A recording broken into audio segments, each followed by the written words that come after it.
આમોદ જંબુસર નાયબ કલેક્ટર અને પ્રાંત અધિકારીની હાજરીમાં કાર્યવાહી કરવામાં આવી છે। આમોદ નગર પાસેથી પસાર થતા નેશનલ હાઈવે નંબર 64 પર માર્કિંગ પ્રક્રિયા કાર્યવાહીથી દબાણકર્તાઓમાં ફફડાટ જોવા મળ્યો। ગેરકાયદેસર દબાણોથી ટ્રાફિક સમસ્યા ગંભીર બની હતી।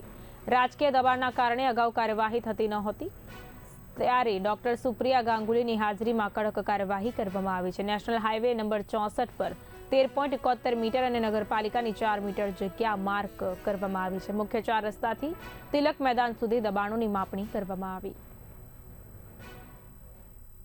તારીખ 31/1/2026 ના રોજ માનનીય પ્રાંત અધિકારી શ્રી તેમજ પોલીસ ઇન્સ્પેક્ટર સાહેબ શ્રી તેમજ ચીફ ઓફિસર શ્રી આમોદ નગરપાલિકા દ્વારા આમોદ નગરના રહેવાસીઓને જાહેર વિનંતી કરવામાં આવે છે કે આમોદ જે મુખ્ય માર્ગો પર જે દબાણો કરેલ છે રોડની બાજુમાં તે સ્વેચ્છાએ તારીખ 3/2/2026 સુધીમાં હટાવી લઈને તારીખ 3/2/2026 પછી ગમે ત્યારે બુલડોઝરથી એ સદરનું દબાણો દૂર કરવામાં આવશે।